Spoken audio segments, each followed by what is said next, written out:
Charles Darwin turned our world upside down. His theory of evolution by natural selection is one of the most profound and far-reaching ideas in human history. It's also, alas, one of the most controversial. Science now has the evidence that proves evolution is true. Yet today, incredibly, the opposition to Darwin is more fiercely vocal than ever, denying plain facts in more and more elaborate ways. You haven't seen it and I haven't seen it, so please stop calling it science. If we have gone from slime to human beings, there should be an overwhelming amount of evidence. You are a teacher of science, and you think that the Earth is less than 10,000 years old. Yes, I do. In this program, the increasingly aggressive backlash. Right now, your destiny is all f***ed up, King Atheist. The battles that I think really matter. We can't get into the business of knocking down kids' religions and the religions of families. Why not, actually? Why not? Because and how the first man to understand evolution himself wrestled with religious faith. For Darwin, the problem was close to home. His beloved wife was a devout Christian. Today we have public battles as we confront the ranks of religious fundamentalists eager to attack Darwin's great legacy, which they just don't understand.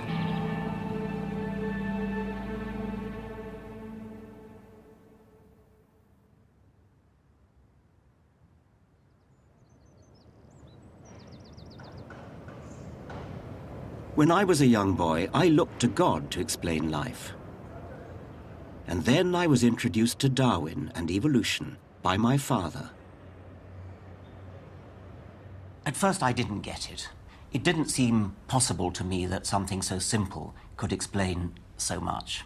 But then I learned about it a bit more, I thought about it a bit more, and then suddenly the penny dropped. I really got it. This incredibly simple theory really was capable of explaining everything about life, the beauty, the complexity, the diversity. And then I thought, well, if science can explain something so apparently inexplicable as life, who knows what the limits might be on what science could explain more generally, without any recourse to the supernatural. At that moment, I became an atheist, and I've never looked back.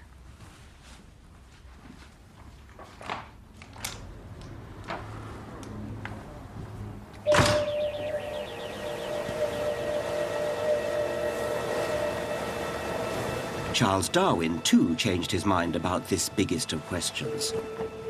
As a young man, during his voyage on the Beagle, Darwin still believed that God had created the world and everything in it. But then he came across more and more evidence that showed that life must have evolved.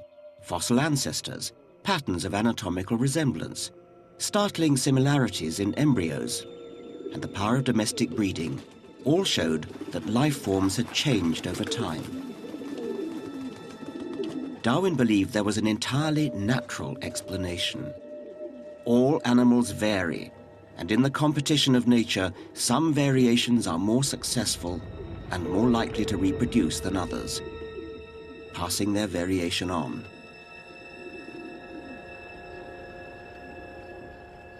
Here in his study at Down House, Darwin grasped that the religious story of creation ran against the evidence of the natural world. With evolution, God just wasn't part of the picture. But there was a problem for Darwin.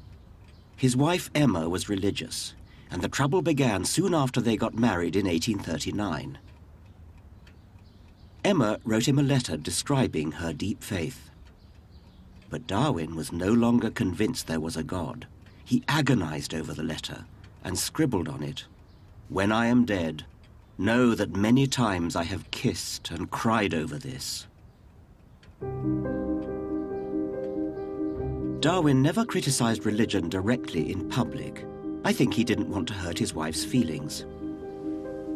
Instead, he let his science do the talking. He predicted that science would bring about a gradual illumination of minds. Yet, sadly today, it seems harder and harder for people to see the light.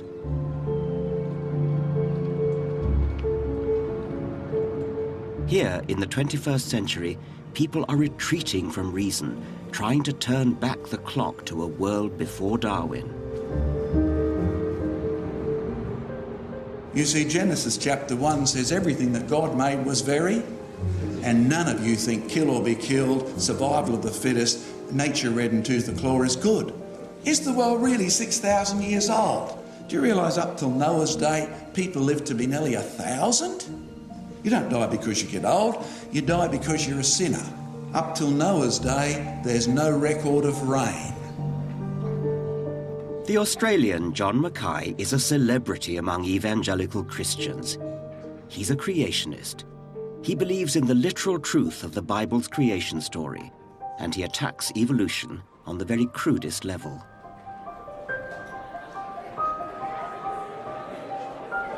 I didn't grow up brainwashed with this. It's the result of finishing my university course, listening to students say, if evolution is true, why can't we see it happening? Third-year genetics question to the professor.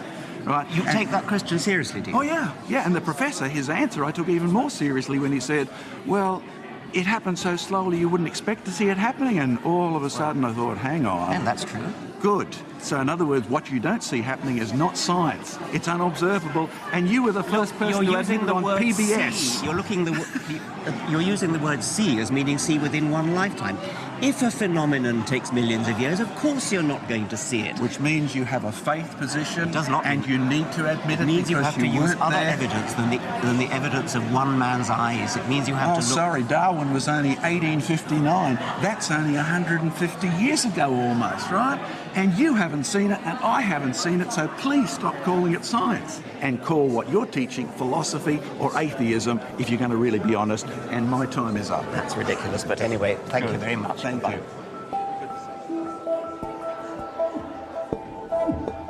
The refusal to believe in anything you can't see yourself is absurd. Think about it. I never saw Napoleon with my own eyes, but that doesn't mean Napoleon didn't exist. John Mackay can't see a cell or an atom or weather systems on the other side of the world. Does that mean they don't exist? Darwin didn't just trust his own eyes. He checked his theory against evidence gathered through extensive correspondence with naturalists across the world. Mackay, it seems to me, misunderstands science at a deep level. Science is precisely not limited by what we can see with our own eyes in one lifetime. The whole wonderful endeavor of science is to investigate phenomena beyond human experience, from far-off galaxies to microscopic bacteria.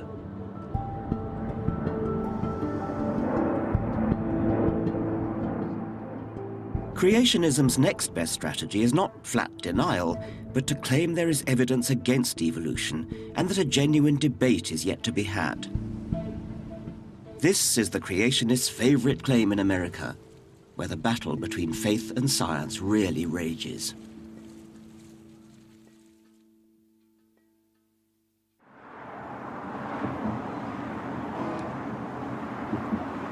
Charles Darwin's struggle with religion was private. Today, the battle has become public.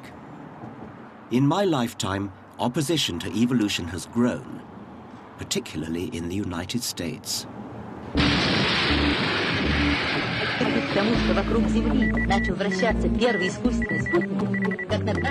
50 years ago, the Soviet Union launched Sputnik, and the space race began. In response, the Americans made science priority number one. The government poured money into science education. For the first time, evolution was taught in every classroom in America. But the religious fundamentalists hit back. Tell me, Joe, how does he explain away God? Well, why don't you come to the science club meeting? Let him tell you. To defend their Bible against the biologists, they developed creation science, a bizarre fusion of scientific language and religious doctrine that they touted as a real alternative to evolution. Our eyes are amazing little instruments. But you know, they're only one part of the wondrous body that God has given us.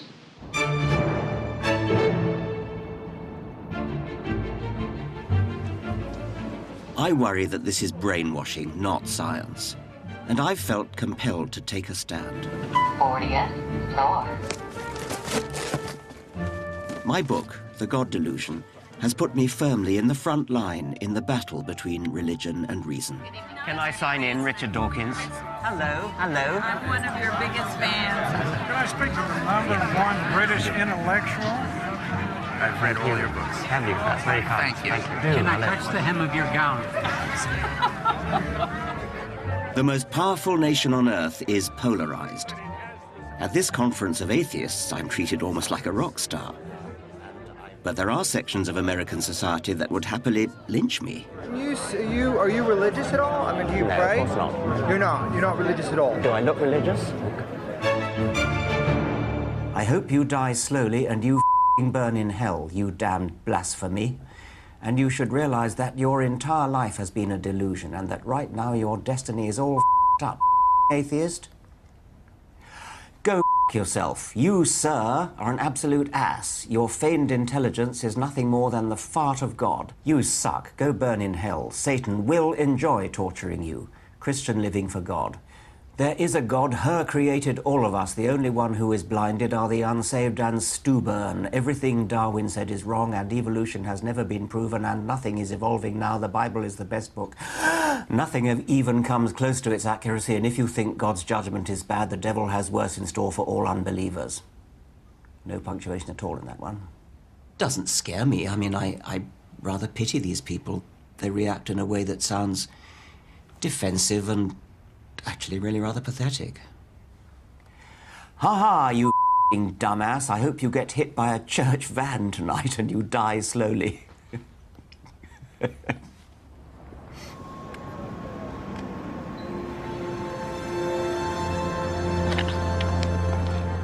But there's also an entirely different kind of opposition, slick in style and with a more polished line of attack. Wendy Wright is president of Concerned Women for America. Wendy Wright. Yeah. She represents 500,000 evangelical women concerned about issues ranging from lesbians on TV to poor old Darwin. Hello, I'm here to see Wendy Wright. Okay, great. I'll take you right in. Thank you very much. I worry that her organization would condemn American children to ignorance by attacking sound scientific evidence. Why is it so important to you that people not believe in a creator? No, that's not the point. I mean, the point is that as a scientist, I'm concerned that children in American schools and in schools elsewhere should be exposed to the evidence and allowed to make up their minds about the evidence. And we completely agree. In fact, that's why the challenge in America, whenever this debate comes up, is teach the controversy, teach the evidence. Because as it is now, in many cases, school children are only being taught about evolution. They're not being taught about the frauds in evolution and the lack of evidence in evolution. So it's actually us who are arguing for teaching all the evidence, not just the ones that are favorable to evolutionists. Well, you could say which controversy. I mean, teach the controversy. Sounds wonderful, doesn't it? And it would be if it was a controversy between equally valid points of view. But it isn't. I doubt if Wendy Wright would teach the controversy about the Earth being flat, because the evidence for the Earth being a sphere is so massive. There's also massive evidence in favor of evolution, but she doesn't seem to want to know about it. Oh, really? And actually, you're the way you have framed this and your very closed-mindedness really is a very good example of the kind of censorship we see within the scientific community that won't even allow discussion about the controversy. That if evolution had occurred, then surely, whether it's going from birds to mammals or even beyond that, surely there'd be at least one evidence. A massive amount of evidence. I'm sorry, but you people keep repeating that like a kind of mantra because you just listen to each other. I mean, if only you would just open your eyes and look at the evidence. Show it to me. Show me the bones. Show me the carcass. Show me the evidence of the in-between stage from one species to another. Go and look at some modern paleontology labs. Go and talk to some modern paleontologists. Just look at that evidence. It's beautiful. The evidence for the transition between the reptilian jaw and the mammalian jaw. The reptilian jaw has several bones. The mammalian lower jaw has only one bone. And the other bones that were in the reptile have now moved into the inner ear. It's a beautiful transition. There are so many beautiful stories. I mean, you'd be fascinated.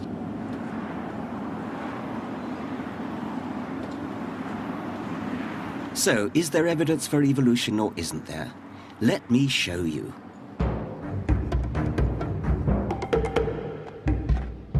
I'll begin with fossils.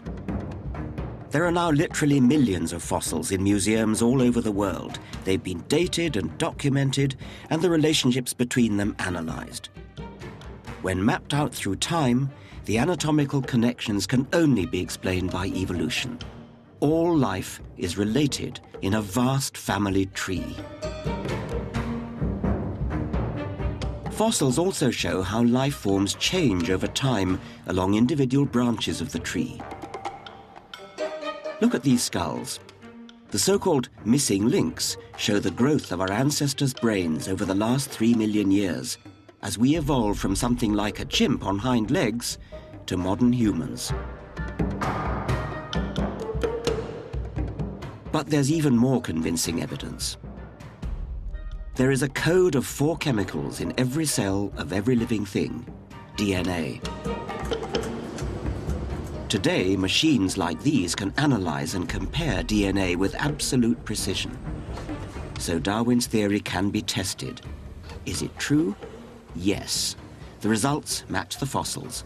DNA links all life through the code, and the more closely related 2 species are physically, the more similar their code. This is just part of the mountain of evidence that supports evolution. Some religious people just don't know enough about it, but some do, and their strategy is even more bizarre. They see God's infallible hand in everything. Well, the evidence that we have is the same for both of us. But whereas you might see fossils as evidence for evolution, I might well say this is evidence for a worldwide flood.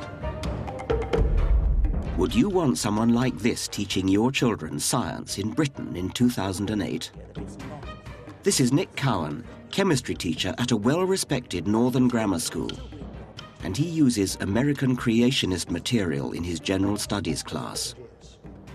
But you know, it's not just fossils, don't you? The molecules of DNA, the molecules of protein that you look when you look at a mole and a rat and a kangaroo and a human and a monkey, they're all hard molecules that you can see just as you can in your chemistry teaching, and they fall on a perfect family tree. It all fits, it's so elegant, and you as a scientist would appreciate it if only you could remove your blinkers and look at it as a scientist should. How old do you think the world is, by the way? I don't have a... if I said less than 6,000 years, you'd probably feel this man is crazy. But I've had a look at this.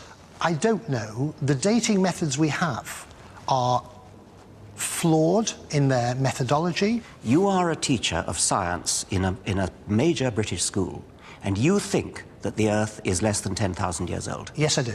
I would rather believe God, who was there, who's told us, than scientists who are fallible, who don't know the past, who weren't there. And again, all I'm doing is... This is a classic old chestnut. God is infallible. Therefore, the Bible is right. It's as if I claimed Darwin was infallible, so what he said was always right. Luckily, scientists don't work that way.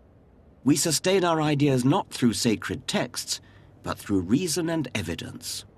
And again, all I'm doing is bringing healthy debate into the science lesson. We have about a dozen different radioactive clocks, and they all point to roughly the same answer, which is that the world is between 4 and 5 billion years old. And when you say God told us, you're talking about a particular document for which there is no particular historical authenticity, and you're putting that above the whole of science, and you are a science teacher. If there is a God, his word must be more important than the work of fallible human scientists. I'm all in favour of teaching children to think for themselves and to question for themselves. That's great. But there are limits to that. And I think that when the evidence is so massive, you owe it to the children to teach them what the evidence is.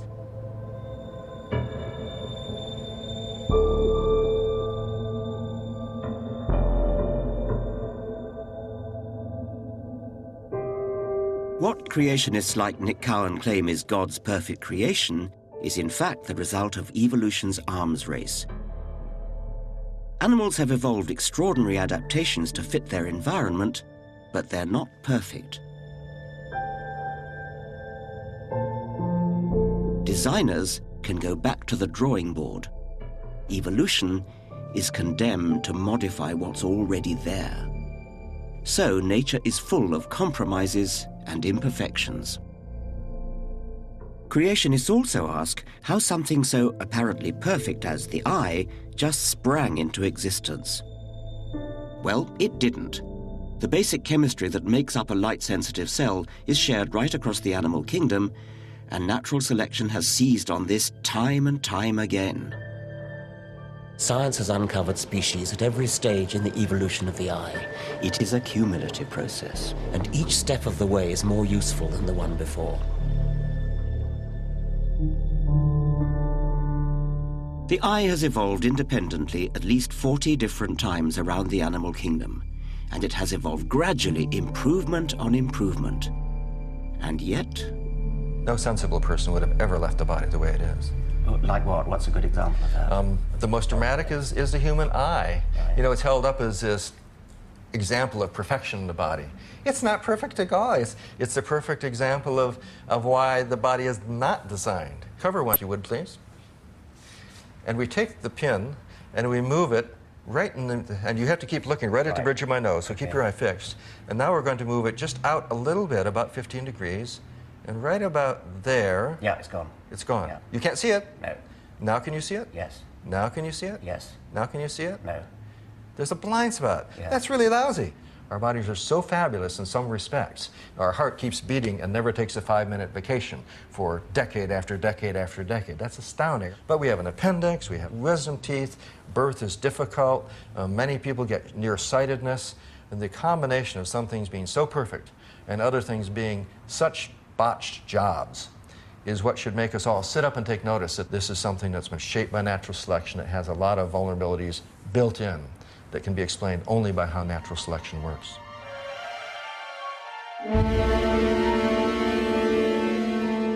So our botched, compromised bodies are themselves evidence of evolution. They're shot through with history. Evolution is a fact. It's documented by science to the same degree Napoleon is by history. Some things are just true. They're not a matter of choice or opinion. But you'd never guess that in the place where this matters more than anywhere, in our schools, where the teaching of evolution has become a hugely sensitive issue for science teachers. This is multicultural Britain, and one of its fault lines runs straight through our children's classrooms. How do we reconcile scientific truth with the deeply held convictions that bind religious communities?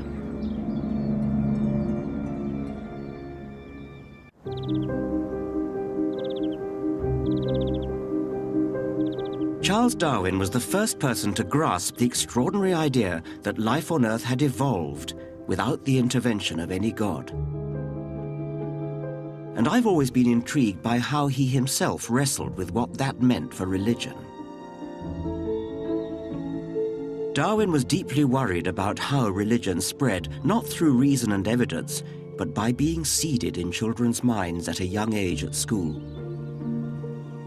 He wrote that it would become as difficult for them to throw off their belief in God as for a monkey to throw off its instinctive fear and hatred of a snake. Darwin became concerned by what he saw as the stupid classical education at Rugby School, dulling his eldest son William's once lively mind.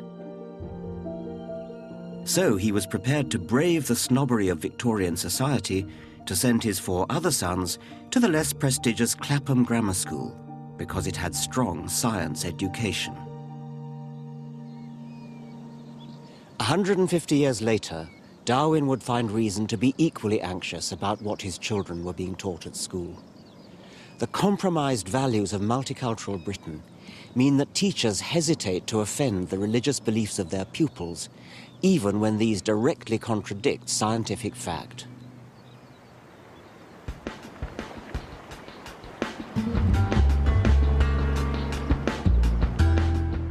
Earlier in the series, I took a science class from Park High School in North London, fossil hunting. I was amazed by their lack of knowledge and understanding of evolution. So, what do their science teachers have to say about this? I worry they're tiptoeing too respectfully around traditional beliefs. Some kids just won't accept it. You know, that they're brought up in families where they just don't believe it, and that's an end to it. There's no lack of understanding of it necessarily. It's just, you know, we can't get into the business of knocking down kids' religions and the religions of families. Why not, actually? Why not? Because because we teach science, and I would not feel comfortable talking about anything but science. So if I present the scientific case and I make sure they understand the scientific case, I think I've done my job. Yeah. But their acceptance of it is a separate issue. For some students, truth isn't something they see coming through science, even though our emphasis is on ideas and evidence to support these ideas. A lot of students have a religious narrative that's very important to them. It's an important part of their life through their... Would it be too unfair to suggest that these well-meaning teachers are running scared? Who could blame them? Obviously, what we believe is affected by our upbringing. But that doesn't mean we can't change our minds. We all have the right to see the evidence and re-evaluate our beliefs. These science teachers shouldn't be afraid to spell out the scientific truth derived from evidence. I don't see that we can expect to convince them just by showing them the evidence. Really? Why not? Well, because they've got other evidence which they've been brought up with throughout their lives. But that's not evidence. No, to them it's evidence, though, isn't it? And to their parents. We're talking about something very fundamental here. We're talking about young people. We're talking about identity. It's not our place to fly the banner of science and say there's no room for anything else. All we can do is present science. This is a way of thinking. This is science has given us so much. This is one way of interpreting life. We believe this is interpreting. We believe this is the way because we are scientists, but it's not my place to tell you that you're wrong. We believe it because we're scientists. Do you really mean that, or do you mean we believe it because the evidence is there in the rocks? That's what I'm saying. That's yes, why, because I'm a scientist, and that's the way I view the world. No, it's not because you're a scientist, is it? I mean, it's there. The evidence is there. Their evidence is not there. It's just made up.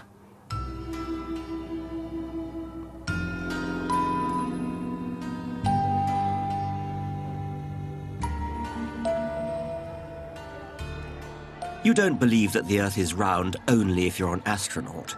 You don't believe Napoleon existed only if you're a historian. You believe these things because they're facts proved by evidence. Evolution is also a demonstrated fact. The truth really is out there. It's not a matter of opinion. Relativism, the quaint notion that there are many truths, all equally deserving of respect, even if they contradict each other, is rife today. It sounds like a respectful gesture towards multiculturalism. Actually, it's a pretentious cop-out. There really is something special about scientific evidence. Science works, planes fly, magic carpets and broomsticks don't. Gravity is not a version of the truth, it is the truth. Anybody who doubts it is invited to jump out of a 10th floor window. Evolution, too, is reality. You don't decide whether to believe it or not believe it on the basis of whim or culture. The evidence supports it. Evolution is the plain truth.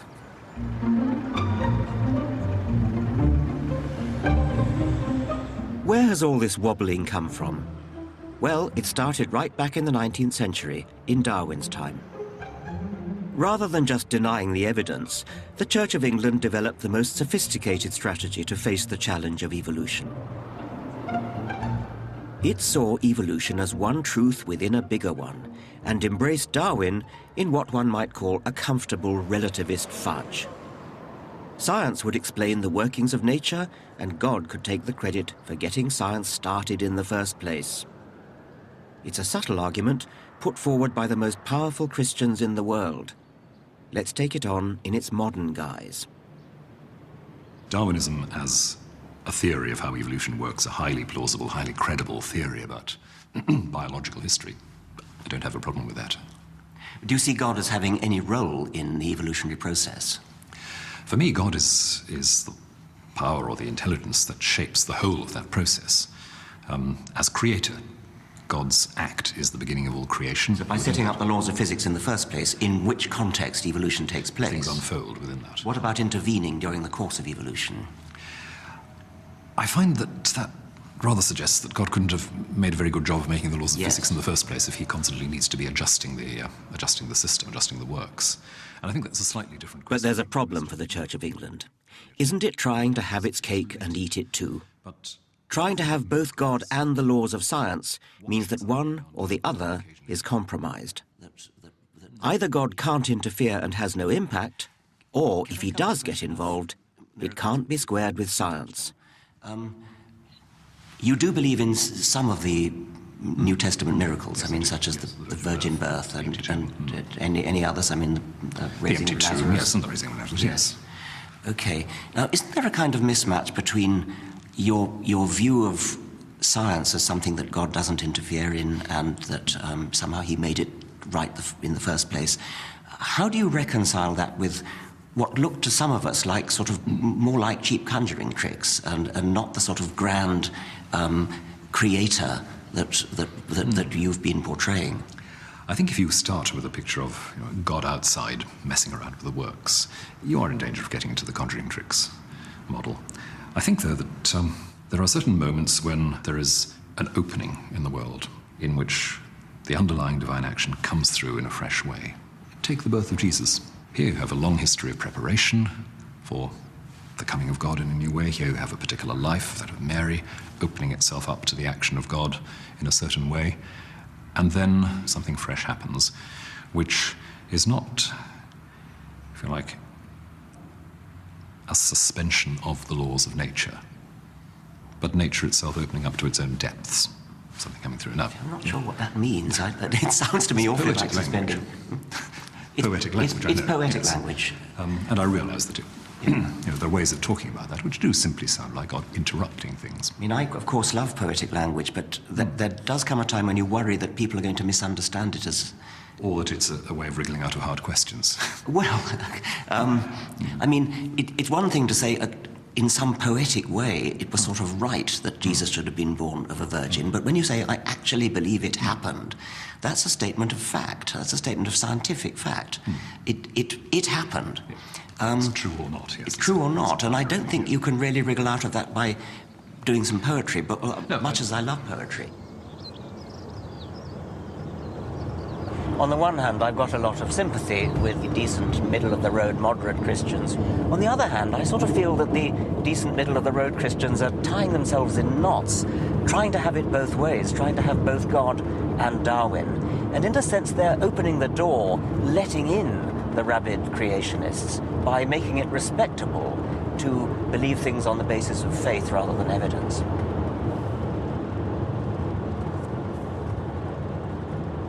So, deny, attack, absorb.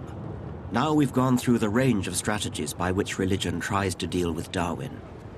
I think they all flounder, but even I can see why religion puts up this resistance. I get letters from readers who have understood the truth of evolution, but somehow wish they hadn't. Darwinism can be unsettling, even frightening.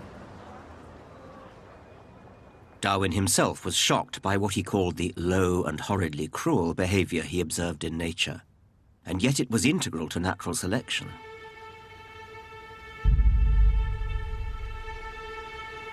One piece of research shook Darwin to his core. He knew how some insects like this parasitic wasp lay eggs in the larvae of other insects so that their young, when hatched, can feed on them. They also sting each part of the prey's nervous system so as to paralyze it, but not kill it, to keep the meat fresh. So the victim may be aware of being slowly eaten away from inside, but unable to move a muscle to do anything about it. How do we face this deeply disturbing truth? Duck under a security blanket of faith in God? But then, Darwin wondered, what kind of God would create an animal that can only exist in this horrible way? Isn't it better to embrace reality, bleak as it sometimes may be, than to avoid it and live a lie? In the teeth of life's hardships, Darwin was determined to live authentically. He hadn't just observed suffering as a scientist, he experienced it himself in his own life. Darwin had always had a particularly strong bond with his eldest daughter, Annie. He was charmed by her make-believe worlds and her neat little scrapbooks, while she liked to smooth his hair and pat his clothes into shape. But at just 10 years old, she suffered a painful, lingering death following a bout of scarlet fever. Darwin was devastated. We have lost the joy of the household and the solace of our old age. His devout wife, Emma, told the other children that Annie had gone to heaven. For Emma, suffering helped to exalt our minds and to look forward with hope to a future state. Darwin, by contrast, could find no meaning or religious consolation as he faced the desperation of bereavement. After the initial period of mourning, he and Emma scarcely spoke of Annie, but they never forgot her. Religion became a source of tension between them.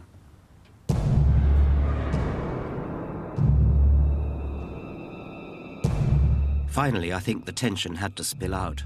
In his 60s, Darwin wrote an autobiography in which he revealed his anger at what he called the manifestly false Bible story.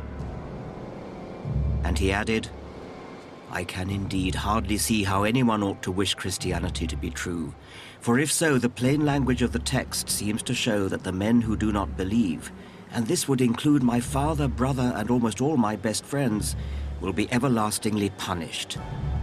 And this is a damnable doctrine."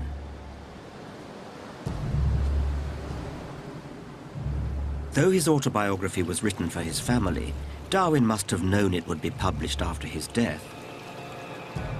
And he grasped the opportunity to finally say in public what he had long struggled with in private. But if Darwinism demolishes the religious delusion, what can go in its place? How did Darwin himself find consolation in a godless universe?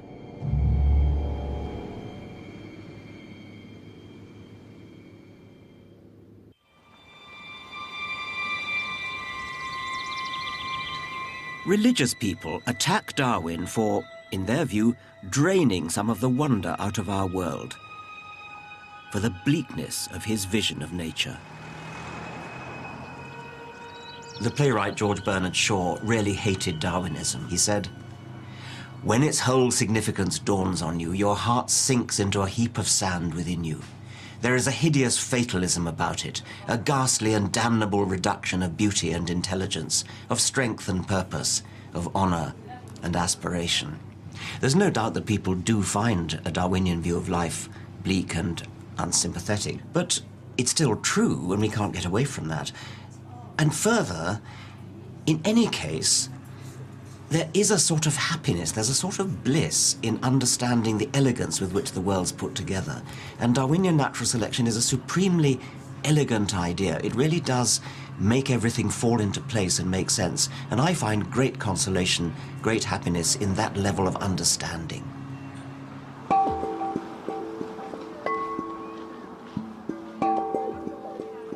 Just ponder for a moment Darwin's central idea, the tree of all life, now verified as fact by our decoded DNA. It means we are related to every living thing on the planet. And what's more, we are descended from ancestors who were winners, adapting in any way possible to survive and pass on their genes. You and I and every living creature can make the following proud claim. Not a single one of my ancestors died young. Not a single one of my ancestors failed to copulate. Plenty of other individuals died young and failed to copulate, but they didn't become ancestors. It's blindingly obvious, but from it much follows.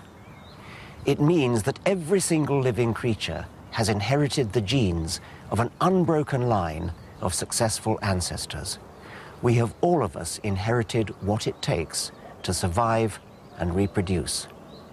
That's why we're so good at what we do, why fish are so good at swimming, why birds are so good at flying, why aardvarks are so good at digging. why humans are so good at thinking. That, in essence, is Darwinism.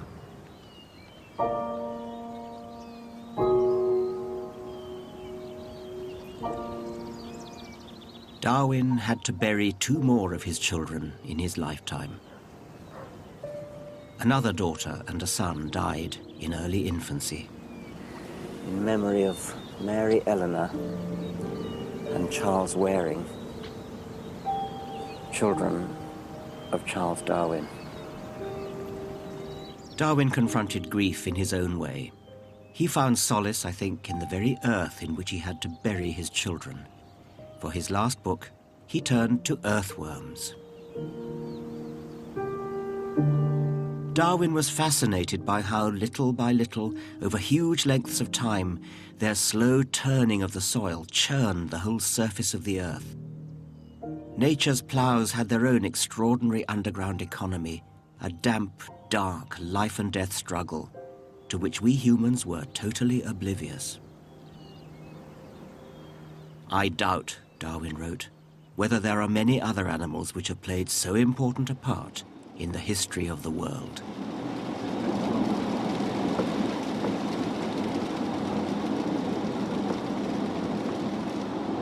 So Darwin didn't wallow in man-made notions of the supernatural or an afterlife.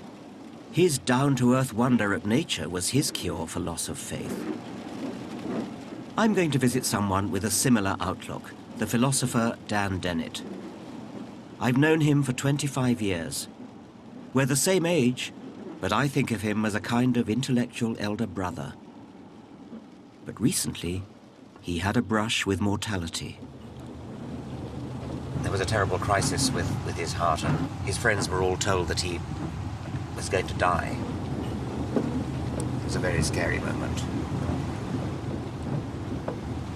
Afterwards, when he was recovering in hospital, he made the point that many of his friends had said that they prayed for him, and he thanked them, but then added, "And did you also sacrifice a goat?"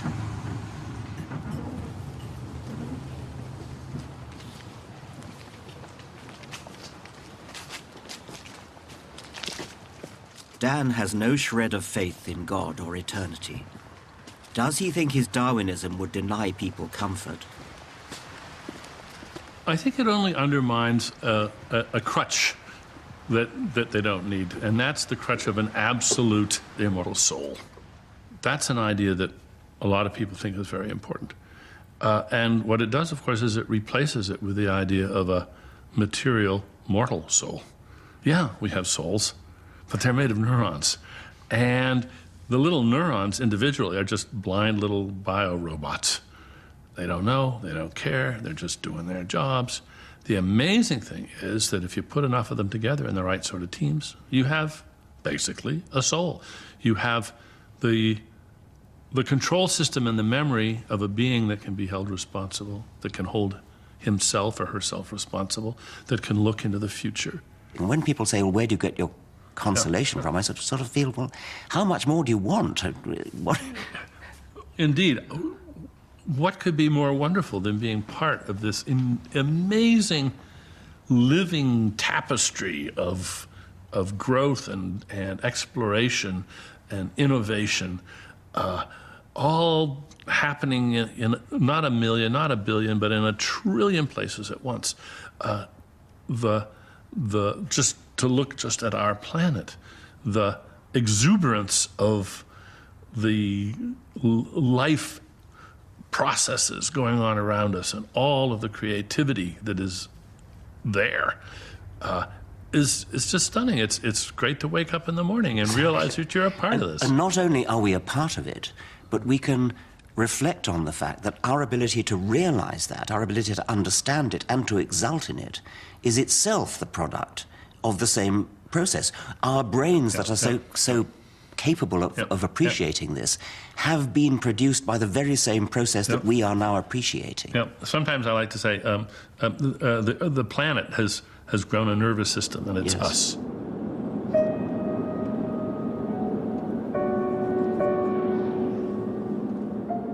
Charles Darwin died in 1882, "I'm not in the least afraid to die," he whispered to his wife Emma in his last days. Darwin had wanted to be buried in Down, next to his 2 dead children.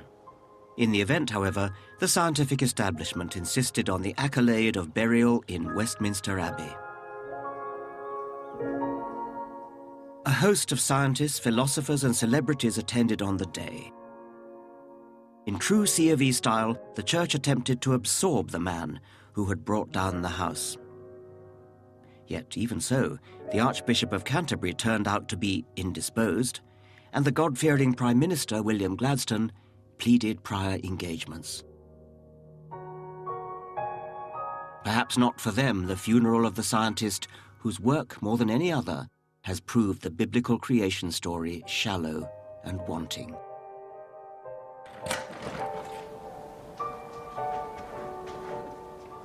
I revere Charles Darwin.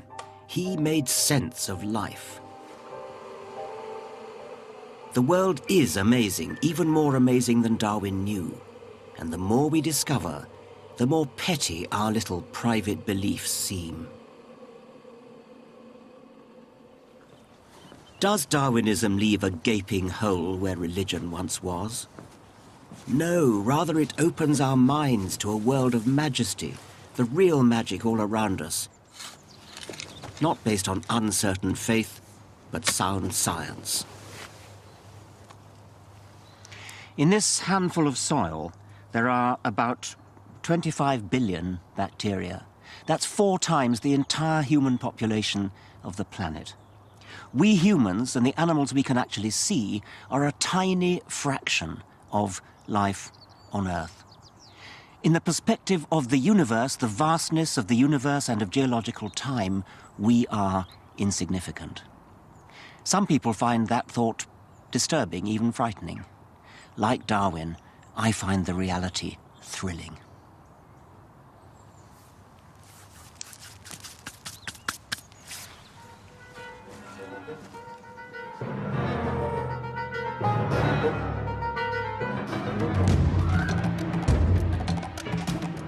The complete series of The Genius of Charles Darwin is available to buy on DVD, as well as the Richard Dawkins collection. Order your copy now at channel4.com/shop. Cleaning up Castleford next, though, Kevin MacLeod and the Big Town Plan.